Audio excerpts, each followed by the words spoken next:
अवां पंहिंजो नंढपण किथे गुज़ारियो ऐं कीअं गुज़रियो? महो पहिरियों त मां साईं जन खे तारीफ़ ॿुधाया हाइको फुल्क जी मुंहिंजो नालो करम शिराज आहे। मुंहिंजो आबाई जेको इलाइक़ो आहे पीरगोट आहे, डिस्ट्रिक्ट खैरपुर सां मुंहिंजो तालुक़ु आहे।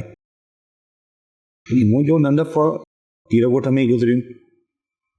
मुंहिंजी तक़रीबन 26 साल रंगनी जी जो तालुक़ु पीरगोट ऐं खैरपुर सां ई आहे।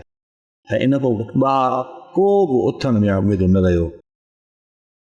उन 26 साल ज़िंदगीअ में पीरगोट में मुख़्तलिफ़ नंढा नंढा क्वेश्चन आहिनि।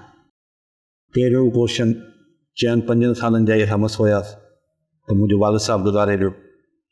त वालिद साहिब खां सवाइ मुंहिंजे कॾहिं तव्हां समाजी तौर समाज में बिना कंहिं फाइनेंशियल पोज़ीशन जे ज़िंदगी गुज़ारी त उहा ॾाढी ॾुखी आहे, तमामु ॾुखी आहे। असांजी फैमिली तमामु वॾी हुई जंहिंजे करे असां ओन बि न थी सघिया, न कंहिं मिट मालिकी कई न कंहिं अज़ीज़ मालिकी कई।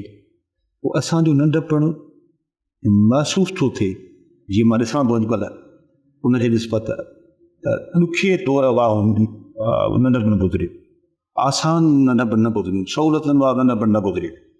ऐं अहिड़ो नंढपण गुज़रियो जंहिं ते मां फ़ख़ुरु करे सघां थो त मुंहिंजो नंढपण बहितरीनु हुयो, आस्ता हुयो ऐं सुकून वारो हुयो ऐं ख़ुशहाल हुयो। हीअं न हुयो असां कुझु हार्ड टाइम हो ज़िंदगी गुज़ारीसीं।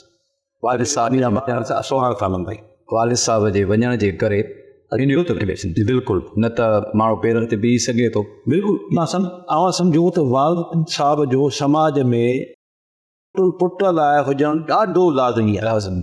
छो त हिकु औलाद खे पहिरियों तारो पीउ कराईंदो आहे समाज में, उनजे दोस्तनि सां पंहिंजे मिटनि सां शहरनि सां। हाणे उहो तारो मुंहिंजो थियो ई कोन। माना जेको मुंहिंजो तारीफ़ आहे उहो ई तारीफ़ आहे मुंहिंजी ज़िंदगी। तव्हां पंहिंजो तारीफ़ पाण था करायो, माना मुंहिंजो ॿियो तारीफ़ कोई मौजूदु न आहे। माना जेको बि न मुंहिंजो तारीफ़ आहे उहो मुंहिंजो ई आहे। मां पंहिंजे वालिदेन जे तरफ़ां वरिसे में कोई दोस्त न खणी आयुसि, कोई मिट न खणी आयुसि, को अदीब न खणी आयुसि, को अहिड़ो माण्हू न खणी आयुसि जेको मुंहिंजे वालिद साहिब करे मिसाल राब्ते में हुजे। राब्ते